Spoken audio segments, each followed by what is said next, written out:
Law of attraction एक fiction या एक रियलिटी? साइंस इसके बारे में क्या कहती है, और ख़ास तौर पर जो हमारा रिलीजन है वो क्या इस लॉ ऑफ अट्रैक्शन को as one of the laws of God के तौर पर देखता है या सपोर्ट करता है? कोई कैटेगोरिकल एविडेंस साइंस में या रिलीजन के अंदर, हमारे रिलीजन के अंदर कोई मौजूद है? और अगर ऐसी कोई सपोर्ट, कोई एविडेंस मौजूद नहीं है, then why this concept is so much popular all over the world कि लोगों की एक बहुत बड़ी तादाद जो है वो ये क्लेम करती है कि just because of law of attraction उनकी ज़िंदगी में एक ट्रेमेंडस शिफ्ट आया। जो भी उनकी ज़िंदगी में अचीवमेंट्स हुई, सक्सेसेस हुई, इज जस्ट बिकॉज कि उन्होंने इस लॉ को समझा और इस लॉ को अप्लाई किया। आज की वीडियो एक बहुत कंप्लीट और इंफॉर्मेटिव वीडियो है जिसमें बड़ा ही ब्रीफ और कॉम्प्रिहेंसिव किस्म का मैं एक एनालिसिस देने जा रहा हूँ with regard to religion and science, so that you understand कि इन फैक्ट इस लॉ ऑफ अट्रैक्शन के पीछे बीइंग लॉ रियलिटी क्या है और उस रियलिटी को you can use for your advantage at least.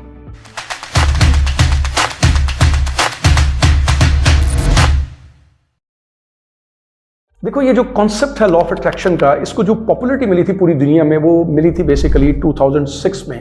Rhonda Byron की जो बुक आई थी द सीक्रेट, और फिर वेरी नेक्स्ट ईयर उसी नाम से एक मूवी बनी थी और पूरी दुनिया में ये कॉन्सेप्ट तेज़ी से फैल गया था। लेकिन वेस्ट में इस कॉन्सेप्ट का आगाज़ हो चुका था अर्ली 19th सेंचुरी में एक स्पिरिचुअल मूवमेंट से जो कि थी न्यू थॉट के नाम से, जिसका कॉन्सेप्ट ये था कि जो हमारे थॉट्स हैं और हमारे जो बिलीव्स हैं ये हमारे लाइफ एक्सपीरियंसेस को डायरेक्टली इन्फ्लुएंस करते हैं। यानी अगर आप बहुत ज़्यादा पॉजिटिव सोचोगे, पॉजिटिव थिंकिंग करोगे तो आपकी ज़िंदगी में जितने भी एक्सपीरियंसेस होंगे वो बड़े पॉजिटिव होंगे। अगर आप नेगेटिव सोचोगे तो आपकी ज़िंदगी में एक्सपीरियंसेस भी नेगेटिव आएंगे। लेकिन ये जो टर्म थी लॉ ऑफ अट्रैक्शन, इसको पहली दफ़ा यूज़ किया था 1906 में विलियम वॉल्कर एटकिंसन ने अपनी किताब लॉ ऑफ अट्रैक्शन और thought vibration in the thought world. और उसके बाद फिर एक लंबी लिस्ट है किताबों की, उसमें ये सिलसिला शुरू हुआ इस कॉन्सेप्ट को लेकर के, जिनमें से कुछ 5 बड़ी इंपॉर्टेंट किताबें मैं अभी आपको भी सजेस्ट करने जा रहा हूँ। एंड आई वुड रिकमेंड कि जो भी इस लॉ ऑफ अट्रैक्शन की रियलिटी वीडियो के एंड तक आप पे अनफोल्ड होगी, ज़रूर आप इन किताबों को पढ़ना शुरू करें, इनको अपनी ज़िंदगी में शामिल करें। बिकॉज दुनिया में जितने भी कामयाब लोग हैं उन्होंने इस किताबों से बहुत फ़ायदा उठाया कि आपकी पर्सनैलिटी में बहुत ज़बरदस्त चेंज लाती हैं। मैंने इनसे बहुत फ़ायदा उठाया, जो भी ज़िंदगी के पैटर्न्स चेंज हुए, जो अचीवमेंट्स हुई, आई बिलीव कि इन किताबों का बहुत बड़ा रोल है आपकी पर्सनालिटी ट्रांसफॉर्मेशन में। इनमें जो सबसे पहली किताब है वो है थिंक एंड ग्रो रिच, बहुत ही पॉपुलर किताब नेपोलियन हिल की। दूसरी किताब है the art of positive thinking, Norman Winston Peale की। ये भी ज़बरदस्त एक फिनोमिनल बुक है, बहुत से लोगों को मैं रिकमेंड कर चुका हूँ and they have told me कि बाकी उस किताब को पढ़ने के बाद उनकी ज़िंदगी में बड़ा पॉजिटिव चेंज आया। तीसरी किताब थी डॉक्टर वेलेस टी वेटल की the science of getting rich, again one of the phenomenal books. उसके बाद डॉक्टर वाइन डायर की बुक है द पावर ऑफ इंटेंशन, और फिर अब्राहम एक्स की लॉ ऑफ अट्रैक्शन। सो इन 5 किताबों को कम से कम इनिशियली मैं सजेस्ट कर रहा हूँ आप अपनी ज़िंदगी में लेकर इनका मुताला शुरू करें। You will get to know कि वाकई आपकी ज़िंदगी में बहुत पॉजिटिव चेंज लेकर आएंगी। Now coming back to the concept, ये जो कॉन्सेप्ट था 2006 में बड़ी जब तेज़ी से पॉपुलर हुआ ईस्ट एंड वेस्ट में, लोग इसके गर्विदा हो गए बिकॉज ये कॉन्सेप्ट बड़े ही सिंपल और बड़े अपीलिंग अंदाज में पेश किया गया और इसमें ऐसी चीज़ें की गई जो आपकी डे टू डे जिंदगी में आप अपने इर्द गिर्द भी सुनते रहते हैं। और अंग्रेज़ों का तो आपको पता है कि बड़े एक स्ट्रक्चर अंदाज में, बड़े कंपोज अंदाज में जब कुछ साइंटिफिक एविडेंसेस के साथ किसी चीज़ को पेश करते हैं तो that appeals to heart and mind. So उन्होंने बड़े सिंपल चीज़ें बताई कि आपने जस्ट इमेजिन करना है कि पॉजिटिव चीज़ें आपकी ज़िंदगी में हो रही हैं, विजुलाइज करना है, बार बार रिपीट करना है, पॉजिटिव अल्फाज दोहराने हैं। और एक स्ट्रक्चर अंदाज में जब उन्होंने बताया कि गोल सेट करें, विजुलाइज करें कि जैसे आपने उस चीज़ को अचीव कर लिया है, फॉर्मेशंस करें यानी रिपीट करें ऐसे ऐसे पॉजिटिव अल्फाज कि जैसे वो ज़िंदगी में चीज़ें आपकी हो चुकी हैं, और फिर ट्रस्ट करें गॉड के ऊपर या यूनिवर्स के ऊपर, और डोंट फियर, कोई डाउट अपने दिमाग में ना आने दें, ग्रैटिट्यूड को लेकर आएँ अपनी ज़िंदगी में, शुक्रगुजारी करें, बड़ी ये पावरफुल फोर्स है, और एक्शंस लेते रहें। और फिर यही चीज़ें आप अपनी ज़िंदगी में भी बहुत से लोगों से सुनते हैं कि जब एक दफ़ा सोच लो तो उस पर कायम हो जाओ, यानी फैसला कर लो तो कायम हो जाओ, सब्र से चलो, आहिस्ता आहिस्ता कदम उठाओ, जल्दबाजी नहीं करो, शुक्रगुजारी किया करो, अच्छा गुमान रखा करो। तो ये सिंपल बड़ी चीज़ें थी, ऑब्वियस थी। ईस्ट हो या वेस्ट हो, बहुत से लोगों को ये अपील की, लोगों ने समझा कि ठीक है, इस कॉन्सेप्ट को समझने से ये उनको रिलीफ मिला कि अच्छा, हम तो समझते थे हमारी ज़िंदगी हमारे कंट्रोल में नहीं है, अब बहुत सी चीज़ें हम अपनी कंट्रोल कर सकते हैं, एक नई रियलिटी क्रिएट कर सकते हैं। कुछ साइंटिफिक एविडेंसेस भी मिले तो लोगों ने इसके ऊपर ट्रस्ट करना शुरू कर दिया। तो प्रॉब्लम क्या थी? एक तरफ साइंस और रिलीजन जो है वो इसके हक में कि लॉ ऑफ अट्रैक्शन एक लॉ ऑफ गॉड है या लॉ ऑफ यूनिवर्स है, इसके बारे में कैटेगोरिकल कोई स्टेटमेंट नहीं दे रहे। और दूसरी तरफ यूट्यूब के ऊपर बेशुमार वीडियोस हैं, बहुत सारी किताबें लिखी जा चुकी हैं, सेमिनार्स होते हैं, कॉन्फ्रेंसेज होती हैं जो ये कहती हैं कि लॉ ऑफ अट्रैक्शन की वजह से जो है हमारी ज़िंदगी में तब्दीली आ सकती है। लोग अपने एविडेंसेस पेश करते हैं, you started believing and many of the people started believing. और फिर उन्होंने सोचा कि ओके अपनी ज़िंदगी में गोल सेट करते हैं। गोल सेट किया, विजुलाइज किया, पॉजिटिव अफर्मेशंस करनी शुरू की, हर वक्त अच्छा अच्छा का अलाप जो था वो रागना शुरू किया, सब कुछ बेहतर सोचा, पॉजिटिव सोचा। लेकिन व्हाट हैपन्स कि जो भी उन्होंने गोल सेट किया वो उनको जो लगता था कि लॉ ऑफ अट्रैक्शन की वजह से उनकी ज़िंदगी में होना शुरू हो जाएगा, ऐसा नहीं हुआ। ज़िंदगी में प्रॉब्लम्स भी बदस्तूर रहे, वो प्रॉब्लम्स ख़त्म नहीं हुए। एंड देन क्या होता है कि फिर लोग दोबारा अपने आप को देखने शुरू करते हैं, समझने की कोशिश करते हैं कि आखिर प्रॉब्लम क्या है। मज़ीद वीडियोज़, मज़ीद किताबें पढ़ी, मज़ीद रिसर्च की और पता चला कि बेसिकली कोर डीप डाउन अंदर दिल के अंदर कुछ ऐसे बिलीव्स हैं जो बड़े नेगेटिव हैं, उनको एड्रेस करना होगा। लाशूर में कोई नेगेटिव थिंकिंग चलती रहती है, उसको ख़त्म करना होगा। And the people started working on that and what happens again, सब कुछ होने के बावजूद वो नहीं हो सका। And then there is lot of confusion and doubts. एक दिल करता था, एक उम्मीद लगी कि यार अच्छा चलो इससे हम अपनी ज़िंदगी को बेहतर कर सकते हैं, कुछ ज़िंदगी का कंट्रोल हमारे इख्तियार में है, सब कुछ किस्मत पे नहीं है। तो प्रॉब्लम क्या है इस लॉ ऑफ अट्रैक्शन में, ये चीज़ सबसे पहले समझनी है before you go deep into understanding of the law of attraction reality. मैं 3 प्रॉब्लम्स आपके सामने रखने लगा हूँ। सबसे बड़ा प्रॉब्लम ये था कि इससे पहले जब लॉ ऑफ अट्रैक्शन लोगों ने सुना पढ़ा नहीं था या जानते नहीं थे, तो they used to blame circumstances, हालात को, लोगों को, और अगर कुछ समझ नहीं आती थी तो किस्मत को ब्लेम करते थे। अब ब्लेम की जो उंगली थी वो इंसान की अपनी तरफ हो गई, यानी अब इंसान ने खुद को ब्लेम करना शुरू कर दिया। और दोनों सूरतों में जो सबसे डेंजरस चीज़ हुई वो ये थी कि जिस दुनिया में हम रहते हैं, फिजिकल रियलिटी में रहते हैं, उसको इग्नोर करना शुरू कर दिया। जो सोसाइटल इश्यूज थे, डे टू डे प्रॉब्लम थे, जो हम दुनिया पूरी के साथ लोगों के साथ जुड़ कर रहते हैं, उसको इग्नोर करना शुरू कर दिया। और अब इंसान ने देखना शुरू किया कि उसके अपने अंदर ही तकरीबन तमाम फ्लॉज हैं, उसके अपने बिलीफ सिस्टम के अंदर कोई फ्लॉज हैं, और इंसान ये विक्टिम बनना शुरू हो गया। दूसरा इसका जो बड़ा प्रॉब्लम था कि वो लोग जो कमज़ोर ज़हन के थे, जो इल्मी तौर पर, जहनी तौर पर, स्पिरिचुअल तौर पर कमज़ोर ज़हन के थे, उनको लगा कि अच्छा थॉट्स और इमोशन से सब कुछ होता है, तो अगर हम इसके ऊपर काम करें तो हमारी ज़िंदगी में शायद सारे प्रॉब्लम्स खत्म हो जाएंगे, सारी चीज़ें बड़ी तेज़ी से होनी शुरू हो जाएंगी, वो क्विक फिक्स की तरफ आना शुरू हो गया। तीसरा बड़ा प्रॉब्लम हुआ उन लोगों के साथ कि जो लोग लॉ ऑफ अट्रैक्शन के वे की तरफ इतने अट्रैक्टेड थे कि जब उनको कोई रिजल्ट्स नहीं आए तो उन्होंने सारे थॉट्स अपने अंदर इतने ज़्यादा तेज़ी से ढूंढे कि फिर उनके सामने वो लोग आए जिन्होंने कहा कि तुम्हें लॉ ऑफ अट्रैक्शन की सही समझ नहीं है, हमारे पास है वो सीक्रेट, हमें पता है वो स्टेप्स क्या हैं, वो प्रोसेस क्या है, वो सिस्टम क्या है, हम तुम्हें वो देंगे। हमारे यहाँ ईस्ट में तो इतना नहीं होता, वेस्ट में इसके ऊपर बहुत चला और फिर स्कैमर्स पैदा होने शुरू हो गए। और एक लंबी लिस्ट है उन लोगों की जिन्होंने लोगों को एक्सप्लॉइट किया, मैनिपुलेट किया, ये कह करके आपको लॉ ऑफ अट्रैक्शन नहीं पता, आपके अंदर इतने फ्लॉज हैं, मगर हमारे पास वो सीक्रेट है, वो सिस्टम है जो हमने डिस्कवर किया, हम वो आपको बताएंगे, जिसकी मदद से आप अपनी ज़िंदगी के अंदर तब्दीली लानी शुरू हो गए। And then there is lot of confusion कि कहाँ जाएं। एक तरफ बहुत सारे एविडेंसेस मिलते हैं, तो कुछ साइंस की भी बात करते हैं, बड़े बड़े अच्छे साइंटिस्ट के रेफरेंसेस कोट किए जाते हैं कि लॉ ऑफ अट्रैक्शन ज़िंदगी में तब्दीली लाएगा, और एक तरफ स्कैमर्स पैदा हो रहे हैं, तो इंसान कहाँ जाए, वो एक उम्मीद भी चली जाती है लोगों के हाथों से। दैट इज़ वाई आज की वीडियो जब आपके सामने ये साइंस और रिलीजन के हिसाब से और रियलिस्टिक चीज़ों को आपके सामने लाएगी, then you would get to know कि what is the reality behind this law of attraction, ताकि अगर ये फिक्शन है तो आप उन स्कैमर से, अगर आपकी ज़िंदगी में कोई आए तो उससे बच सकें और आप फिक्टिशियस लाइफ में ना रहें। और अगर ये रियलिटी है तो फिर इस रियलिटी को कैसे यूज़ करना है to your advantage, this is what you will get to know in this video.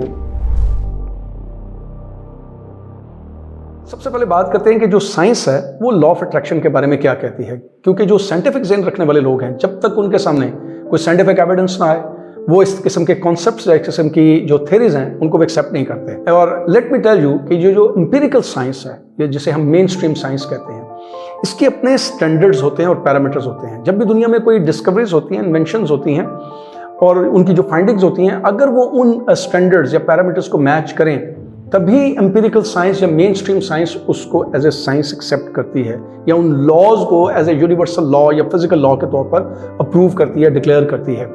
और जहाँ तक लॉ ऑफ अट्रैक्शन का तलक है, इस पर बेशुमार जो रिसर्चेज हुई हैं, जो फाइंडिंग्स हुई हैं, वो तमाम की तमाम उन पैरामीटर्स और उन स्टैंडर्ड्स को 100% मैच नहीं करती। And that is the reason कि mainstream science law of attraction को एक कंप्लीट साइंस नहीं लेती है, और ना ही इस लॉ को एज ए कोई यूनिवर्सल लॉ या फिजिकल लॉ के तौर पर प्रूव करती है। डिस्पाइट द फैक्ट कि न्यूरो साइंस में, साइकोलॉजी में एंड क्वांटम फिजिक्स में रिसर्च करने वाले लोग जैसे कि डॉक्टर ब्रूस लिप्टन हैं या डॉक्टर जो डिस्पेंसर हैं, वो जो भी अपनी फाइंडिंग्स ले के आते हैं, वो अपने आर्गूमेंट्स को वैलिडेट करने के लिए लॉ ऑफ ग्रेविटी का सहारा ज़रूर लेते हैं, लेकिन मेन स्ट्रीम साइंस इसको साइंस नहीं मानती, उसको सूडो साइंस कहती है, और ना ही इसको कोई लॉ डिक्लेयर करती है। हाँ, ये बात ज़रूर है कि बेशुमार रिसर्चेस और फाइंडिंग्स मौजूद हैं जो ये प्रूव करती हैं कि जो इंसानी जो थॉट्स हैं, हमारे जो थॉट्स हैं, ये हमारी लाइफ एक्सपीरियंसेस को, हमारे एक्शंस को, हमारे बिहेवियर को, हमारी डिसीजन मेकिंग्स को इम्पैक्ट ज़रूर करते हैं। लेकिन अगर ये कहें कि कोई थॉट या इमोशन जो है वो हमारी फिजिकल रियलिटी को डायरेक्टली इम्पैक्ट करता है, ऐसी कोई एविडेंस मौजूद नहीं है और ना ही मेन स्ट्रीम साइंसेस को प्रूव करती है। उसकी वजह ये है कि ये जो हमारे थॉट्स हैं, जो हमारे इमोशंस हैं और ये जो फिजिकल वर्ल्ड है, इसका जो आपस में रिलेशनशिप है ये बड़ा ही कॉम्प्लेक्स किस्म का है, मल्टी फैसेटेड किस्म का है। सो कोई डेफिनेट कंक्लूजन नहीं है ऐसा कोई आइडेंटिफाई किया जा सके जो कहा जा सके कि जी हमारे जो थॉट्स और हमारे इमोशन ये डायरेक्टली हमारी फिजिकल रियलिटी को अप्रूव करते हैं। सो अगर आपने इसको साइंटिफिकली भी समझना है तो आपको साइंस के दूसरे लॉज के साथ मिलाकर देखना पड़ेगा, दूसरे कॉन्सेप्ट्स या थ्योरीज के साथ मिला के समझना पड़ेगा। मिसाल के तौर पर law of cause and effect, अगर हम उसके साथ भी मिला के देखें तो हम ये ज़रूर कह सकते हैं कि जो हमारे जहनों में थॉट्स उभरते हैं वो हमारे किसी भी एक्शन की फर्स्ट कॉज ज़रूर होते हैं। सो अगर वो फर्स्ट कॉज हैं तो हम उसकी वजह से एक्शन लेते हैं और जब एक्शन लेते हैं तो डेफिनेटली उसका कोई ना कोई इम्पैक्ट या कोई रिएक्शन होता है जो हमारी ज़िंदगी में ज़रूर नमूदार होता है, जिसको हम अपनी ज़िंदगी में एक्सपीरियंस करते हैं। और वैसे भी मैं आपको बता दूं कि ये जो हमारी पूरी कायनात है ये एक खुदा के कानून के तहत चल रही है। साइंस अगर किसी कानून को डिस्कवर नहीं कर पाई या उस कानून की उसके पास पूरी एविडेंसेस मौजूद नहीं है तो इट डज नॉट मीन कि वो कानून कहीं एग्जिस्ट नहीं कर रहा। हो सकता है आने वाले वक्त में ये हमारे सामने आ जाए कि थॉट और इमोशंस का डायरेक्ट कोई फिजिकल रियलिटी के साथ लिंक है, उस वक्त पता चलेगा। हाँ, ये जरूर कह सकते हैं कि एट द मोमेंट साइंस इसको सपोर्ट नहीं करती, accepting this to be science और समथिंग यूनिवर्सल लॉ।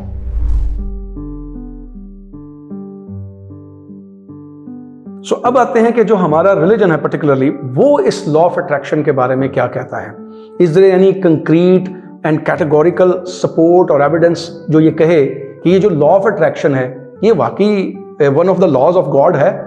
तो लेट मी टेल यू कि जहाँ तक मेरी रिसर्च है, जो मैंने स्टडीज़ की हैं, मुझे ऐसी कोई एविडेंस नहीं मिली कि जो ये कहे कि ये law of attraction particularly one of the laws of God है, यानी कि हमारे जो थॉट्स और जो हमारे इमोशन है वो डायरेक्टली हमारी किसी फिजिकल रियलिटी को इम्पैक्ट कर रहे हैं। हाँ, ऐसी बेशुमार वर्सेस मौजूद हैं जो ये कहती हैं कि जो हमारा माइंड सेट है, जो हमारे ख्यालात हैं, वो हमारी ज़िंदगी को बदलने में और हमारे हालात को बदलने में एक बहुत इंपॉर्टेंट रोल रखते हैं। मिसाल के तौर पर एक वर्स है, वो कहती है कि खुदा उस कौम की हालत उस वक्त तक नहीं बदलता या उस शख्स की हालत उस वक्त तक नहीं बदलता जब तक कि उसको खुद अपनी हालत बदलने का खुद ख्याल ना हो।